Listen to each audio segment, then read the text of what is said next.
Well, hello everybody. I decided it was time to make another video of the new car, the Dodge Charger 2012 SE. It's been a long time since I made the first video. I made that first video, I think, about 2 weeks after I bought the car. That was on April the 12th I bought the car, and I think I made the video not too long after that. So now we're sitting here, it's September the 9th here, and I'm actually just driving to a local chapter of the LX Forums. I just joined up here about a month ago. They have a coffee every Sunday at the Tim Hortons way on the other side of the city here, so we're just going to go over there and have a donut and a coffee and a visit. So about a 20-minute drive, and I think for the 20 minutes we'll just talk about the car and what my impression of the car has been over the last close to 5 months, 5-6 months that I've had the car. And the original purpose of my first video was to try to be informative from a consumer point of view to people that are maybe looking and buying a Charger. More importantly, you know, a V6. We can't all afford the V8. Believe me, there are times I daydream about having a V8. But sometimes you're just not in the budget to get it, or sometimes, you know, the two cars have different responsibilities. I personally think of the V8 Charger as a muscle car, and I think of the V6 as a sports sedan. That's how I look at the two cars. They, you know, different for different owners, different people. So the last 4 months of the car. Well, how is the car run? Well, the car is run excellent. It runs excellent on fuel economy. I can make the car run forever on like 1/8 of a tank of gas, and it's not granny driving it. I mean, I still accelerate decently and drive like I would normally. The car rides beautifully. It handles potholes and the bumps, and I try to stay away from that kind of stuff because you know, the more you hit the potholes and the bumps and that, you're just putting wear on your suspension, and eventually you have to get it replaced sooner, right? But the odd time, you know, maybe you're daydreaming or whatever, and you hit a pothole or a you know, small pothole, manhole cover, it's going to happen. And the suspension does a pretty good job of you know, making the car handle good and feel good and tight, but at the same time it gives me a comfortable ride. So the only few issues that we've had here in the car, obviously there was a recall that was put out on the 2012 Charger, something to do with the circuitry that controls the traction control and the ABS. It could overheat and catch on fire under load when it was actuating. So the car went in, got fixed, got the new wiring put in, and that's all good. I was hit from behind. A lady, I was going to a car wash, and I was just turning into the car wash, and a lady in a minivan, she actually hit me at a slow speed, and she actually cracked up the rear bumper, and you know, she totally admitted fault, and you know, it was an accident. She had a little one with her, and she might have got distracted for a second, looked away, and then looked up, and then hit the back of the car. And of course that was fixed within a week, and that was done through insurance, and the deductible was waived because it wasn't my fault. Another issue now is that we had a massive hailstorm here, and it's kind of funny, being a white car, now there is hail damage on the car, and it's been in for one assessment, it's going to go for another assessment, because my insurance company has to do their own assessment. The dealer's done their assessment, now the insurance company's going to do their assessment. And being a white car is really good because I only saw 2 or 3 maybe dime-sized dings. 2 are in the hood and 1 is in the trunk. And I tell you, the ones in the hood, every time I go to show someone, I have to basically find them all over again. Now the funny thing is, I went to the dealer a few weeks ago and had them do their assessment, and they have a special UV light that they shine over the entire car, and they actually found about 10 more dings. So I can't see them, so it doesn't bother me, but it's actually booked to go in on October the 16th. The insurance company is going to do their assessment of it, and then it'll get fixed. sadly though, my good friend of mine has a 2011 Honda Accord, black, beautiful car, and he has about 4 or 5 bowling ball finger hole size dents in his hood. But anyway, the appraisal on that car was 250 dents at about $3,000 to fix. Now he's actually just got it fixed, he's got it back now, but you know, that's when you don't have a garage to park in, that is what happens, right? So that's what's happened. There's been the little rear ender, there's been the recall done on it, and there's been the hail damage. But other than that, it's been a great car. I've just got myself a brand new phone charger for my cell phone. I have a lot of downtime in my job, so I like to surf the internet a lot on my phone, and I kill my battery within like 4 or 5 hours of use. So now I can charge my phone on my way to work and charge it on the way home too. So we're just sitting at a light here, just stopped here and waiting for traffic. We just had a thunderstorm come through here. I'm going to ramble a bit here, and I hope it doesn't you know, make the video too boring, but I'll try to stick on topic with the car here and talk more on this model, which is the SE, which is the base model, because there are people out there who probably will pick this model. You know, based on what your credit rating is like and what your finances are like, that's going to determine what kind of a payment you can afford, you know, for your car. And there's no shame in having the base model. And what I like about this car, and I'll sort of show you some things as I'm driving along here, what Chrysler has done, and I don't think they're the only company that does this, I'm pretty sure the companies do too. It used to be kind of like if you got the base model, it was like punishment. It's like you weren't good enough, so we're going to punish you by not giving you basic things that are on the up trim models, like for example ABS or traction control. You know, so the thinking was you built a really good car, and then you worked down. You removed things as you went down on lower, less expensive trims. This car is gone on the other aspect of basically starting with perfection and then working up from that point. Okay, may sound a little biased and the car is perfect, but to me it is. It's not lacking in anything. You've got front airbags, passenger and driver. You've got knee airbags, knee airbags in a base model car. Side airbags, airbags that are actually in the sides of the seats actually. Full ABS, full traction control, full stability track. Now what is stability track? Okay, stability track basically what that is, I'm going on by the manual, is that if I'm driving this car maybe through the mountains or through a windy road at a high speed, and this is why the police like this car, is because what the stability track does is if I'm going around a corner, a curve, a bend, and based on my speed and my steering angle, the car senses, hey, you know what, it's not going where he wants it to go. The road's going this way, he wants it to go this way, but he's going to start drifting off that way. It'll actually apply, for example, if it senses that I need more, let's talk in Siemens terms here, if I need more right rudder, it will actually apply the right brake slightly, which will actually cause the car to pivot more on that tire into my right turn. Okay, if I'm going really fast and the car senses that I'm gonna wipe out, I'm gonna lose it. And this is why the police they've done some road testing with this car, and they actually use the V6 extensively. And from all the videos I've seen on YouTube, it's been nothing but rave reviews from the police departments on this car. So again, you're starting with like what I would say perfection.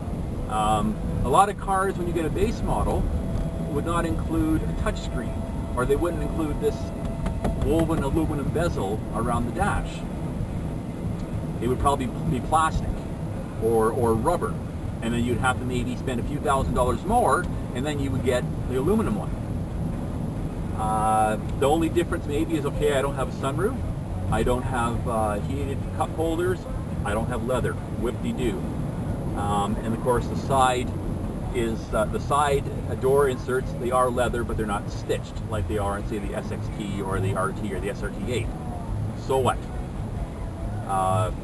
Those of you guys out there watching the video that are looking at getting this car, and maybe you're just scraping enough money together for a payment on an SE, and you're not sure because your friends are telling you that, oh, go get a V8 or it's not a real Charger. You know what? Screw them, fuck them, go get it. It's a great car. It is fun to drive. It's pissing rain out here. It's Sunday night. I have to get up at 3:30, 4:45 for work tomorrow. I should be home enjoying myself. But you know what? I'm going to go meet the guys from the forums for coffee because it's an excuse to drive the car. And that's why I'm out here in this piss poor rainy night here. And right now we've got the satellite radio on right now. It gets all the Sirius or Sirius, however you pronounce it, stations. What I do like about it, it has the options, and I mentioned this on my first video, is I can actually go in here and I can touch the screen and everything here, or I can use the hard keys and keep this clean and free of fingerprints and mush and smudges, and just basically operate everything I need to by the hard keys. What's interesting about this is that with the satellite radio, you can actually go in and you can actually program in your favorite artists or favorite songs by favorite artists. And as you're driving along, even with the radio off, or on, say, your local FM station or whatever, and let's say, for example, one of my favorite bands is actually Kiss. For example, I'll be listening to, say, the local FM station here in the city here, and all of a sudden, maybe Kiss is playing on one of the satellite stations. It'll actually come up the word Kiss on the screen. And then it gives me two options. It has an X for cancel, or it has a button that says listen, and then if I hit listen, it goes right to that satellite station and to the song. And also too, if I want to cancel it, all I have to do is just ignore it, keep my hands on the steering wheel, and it will actually cancel itself after about 20 seconds. So the car is great, lots of fun. The auto stick works. I know there's been a kind of sort of a negative feedback about the 5-speed transmission. I don't know. I mean, this is, I've always driven cars with 4-speed transmissions, and I had one car that had a 5-speed manual. I had no complaints with the car. Now, I haven't had a chance to drive the 8-speed transmission with the V6, so I don't know what that's like. But this is a lot of fun. This is a lot of fun. It, you know, one of the complaints about the car that I read or watched in one of the professional reviews on YouTube was that it upshifts too soon in order to save fuel, and I disagree with that. Any automatic transmission is designed that if you granny drive it, or if you are light on the throttle, it is programmed, or it thinks that you want to save fuel, so it's going to upshift smoother and quicker at the lower RPM range. However, if you floor it, and I can't do it now because for safety reasons, but if you floor it, this transmission will do all its upshifting up in the 5,000 range, and it goes. It's kind of funny because it actually scares me to think.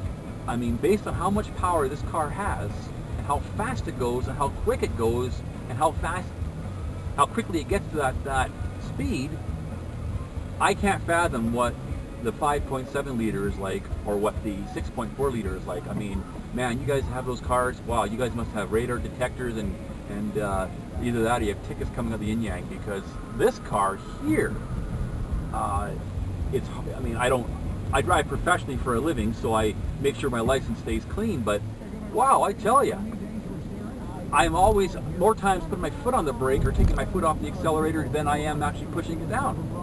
So we're going to head on the freeway here, and we'll give a little bit of a boot here. It's raining outside, so I don't want to, push it too hard. Again, with the 5-speed transmission, with the complaints about it, with it shifting too sluggishly or too soon, again, you have the option of driving it as a manual. And when you're driving it as a manual, you have control over when it shifts. And now again, now there's the complaint about the delay.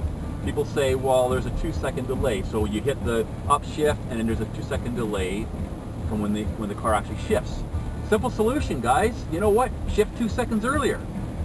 There you go. You know the car is gonna, it's not really a manual transmission. You know there's gonna be a delay from the time that you hit the stick from the time that it actually upshifts into the next gear. Well, do it 2 seconds sooner. Plan your shifting.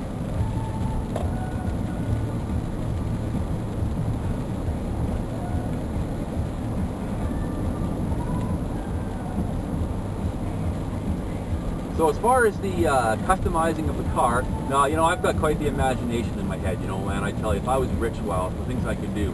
I'm not sure what I'm going to do with the car as far as anything with it. I think I mentioned in the first video that I may only have the car for a year, coming up April 12th, end of April. I've had the car for a year. And the reason for that is because when I bought the car, I also had some money owing after the trade-in from a previous car, my Pontiac Grand Prix, that are actually in my other videos. Of course, brought up the price of this car, makes the payment higher. My credit rating not being bad, but not being perfect, kind of put me in a position where the payment is a little bit higher. Basically, when I'm paying for this car, I could almost be in an SRT8. So what we've done is we've put me on a plan where basically I'm paying a crap load of money for this car right now, but for a year only, getting the credit back up to prime rate, and then come in the springtime, I'll be in a better position and I'll be able to get a brand new Charger, Virgin Charger. This one here is actually, it was actually pre-owned. I don't know if it was owned by a rental company or if it was owned by somebody else, but it was very well taken care of. I will say that. I will say it was, when I got the car the first day after I went to the dealers, did the service on it and inspection and cleaned it, there was no hint of anyone ever owning this car. And it's given me no issues whatsoever. Some of the issues that I've read on the forums about something to do with the electrical system going dead or the battery draining because of the keyless entry system, stuff like that. None of that's happened. None of it. It's been a flawless, perfect car. But having said all that, when I do get the new one, it will be a brand new one. Brand new to the point where I'll be able to take the plastic off the seats and, you know, the plastic off the radio, the plastic protecting cover they put on, all that stuff. My very first brand new car purchase. But there will be some emotional, I guess, connection, or it'd be sort of an emotional thing because I do get attached to cars. When I actually bought this car, I didn't think I would get approved. I thought maybe my credit wasn't good enough, or I owed too much in the Grand Prix, and I was actually shocked when I got called back from the finance manager at the dealership and told, yep, we got you an approval and, you know, 0 down. So this car is a lot of fun, and like I say, even though it's a base model, it's pre-owned, it's still a lot of fun to drive, and I enjoy driving it. And yeah, I am emotionally attached to it, and it will be hard. So some of the options I'm looking at is maybe a V6 with a 8-speed transmission, maybe a higher trim SXT, leather interior, fully loaded. The dealership now that I bought this car from has a black Super B, and knowing that next year the 2013 models will actually come around April of next year, they're going to be thinking about getting rid of their 2013s and wanting to get in their 2014s pretty soon, because a car year runs differently than, say, an actual calendar year. I think a car year starts around September is when their year starts. So I'm hoping that maybe that Super B will still be there, and it'll be just dropped in price to pretty much where it's the same payment as this car. And then maybe I'll buy that, and I'll do some videos and give you my insight on that car, and we'll see. So I'm not sure exactly what I'm going to do or what direction I'm going to go, what color I'm going to go, but right now I'm having a lot of fun with this car. I'm really impressed with the Challengers. I think the Challenger is a nice car, great car. I think the 4 doors, the Charger is a little more practical for me. Ironically, I'm not married. I don't have any kids. I don't have a family. But I just like the four doors. You know, before buying this car, and I think I mentioned in the first video, was I was really eyeing myself on getting a new Camaro. I have been following the new Camaro since it came out in 2006. I'm a big fan of the Trans Am. One of my childhood dream cars is the 1979 Trans Am, big block engine. You know, the black one with the gold bird on the hood. So new Camaro, new Trans Am, whatever. I was real excited when that car came out, and you know, I many times went into Chevy dealers, took a test driving a Camaro, trying to see if I paid down the Grand Prix enough to get, you know, a Camaro at a payment that wouldn't kill me, and you know, it just wasn't happening. And I just found myself taking a liking to the new Chargers, and you know, I like the old ones as well too, but taking a real liking to the new ones. And then one day I found myself at the dealership and taking one for a test drive, and before you knew it, I'm in the sales room filling out a credit application and shaking hands with the sales guy. And it's funny now, because now that I see this, I'm in this car, and I pull up beside a Camaro in a parking lot that's parked, you know, maybe at McDonald's or the bank or something like that. I have no regrets. I have no regrets whatsoever, the choice I made.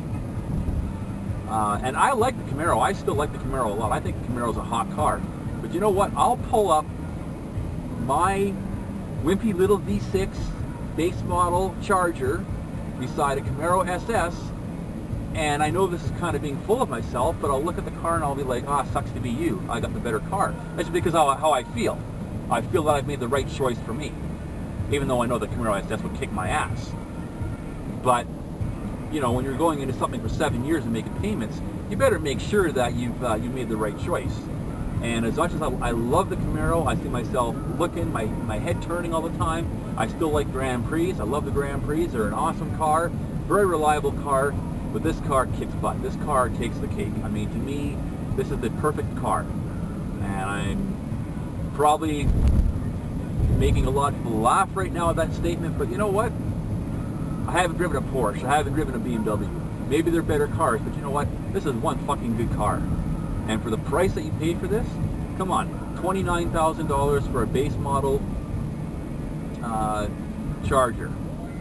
The other thing too is that, and I said before in the first video, was when you compare the base model Charger to the base model Camaro, they're right, and we're going on Canadian prices here because I'm from Canada. They're basically about the same price. You're looking at about $29,000 to $30,000. You get more car for the money in the Charger than you do the Camaro. And the Camaro, you get a lot of stuff. You go on the Camaro website, the Chevy website, the Canadian site or the American site, and you look at the list of standard options for the base model Camaro LS. You get a lot of good stuff in that car. You definitely do. But then compared to the stuff you get in the Charger, base model Charger, way more car for money, guys. Now, anyone out there who's just watching the video who's a car enthusiast and you're still set on buying a Camaro, go for it. Buy the car you want to buy. You know, I've actually said in a video I made a few years ago, was people talk about this car's better, that car's better. It doesn't matter really. You know, what matters is that you like your car. I see lots of really cool cars out there, whether it's some young kid's car like a four-banger that he's got done up nice, or like we say, a Charger with a V8 or a SRT8, or man, I tell you, the new Mustang. Ford did a great job when they came out with the 2005 Mustang. That basically set the precedence for cars like the Challenger and the Camaro and the Charger. And now the redesigned 2013, or actually 2011 was when they redesigned it. Ford Mustang with the change in the headlights and the change in the tail lights. That's an awesome looking car. I tell you right now, if I ever won the lottery and I was able to buy some cars, I wouldn't be ashamed of having a Ford Mustang in my garage. But that's fantasy right now. So I have one car, and my one car is my fun car. This is my hot rod. This is my grocery getter. This is my going to work car. This is all cars in one. So this is the car I have. So we're just about at the Tim Hortons here, just down the street here. Like I say, it's rained, and I actually bought a new product. I'm going to try it out later, so if the rain stops. It's I like using a lot of Meguiar's products. I'm sure all the products out there are good as far as waxing your car, Mothers, Turtle Wax, you know, they're all pretty good. I seem to do a good job with Meguiar's. I'm not a professional detailer, just a DIY guy, but I find Mothers actually does a really good job. I'm sorry, Meguiar's does a great job, and it's easy to use. And I'm always looking at new products, and you know, car guys like to keep their cars clean. Some guys, I've been known to wash my car twice in one day. For example, I go to one car wash, which is my favorite car wash, and maybe they're out of spray wax. Excuse me. So I get in the car and I drive across town to another car wash that has a good spray wax. Well, Meguiar's has a new product out called Ultimate Wash and Wax Anywhere. Basically, it's a waterless car wash that you use to, you know, if the car is not too dirty, just dirty a little bit, maybe after a rainstorm like this or some dust, a little bit of dirt, you can wash and wax the car from a spray bottle. And from what I've seen in the reviews on YouTube and the forums, people like it. So I bought some of this, and maybe after the rain lets up, it'll give me a chance to try it out. So we're just pulling into the Tim Hortons here, and not sure how much you guys can see outside the window here, but yeah, there's some guys that are showing up. A lot of guys were saying no, that they weren't going to show up because of the fact that it was raining out, but some guys have showed up here, and that's good. They're probably inside. Maybe they're inside. So I'm just going to park the car here, and there's some nice equipment here, folks.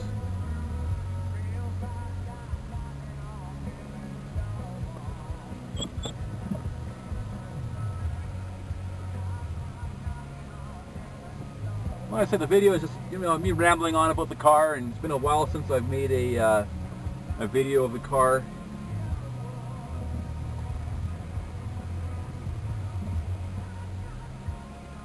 There's some Guns N' Roses playing in the background here, and the radio here. I'm not sure if you can hear it or not.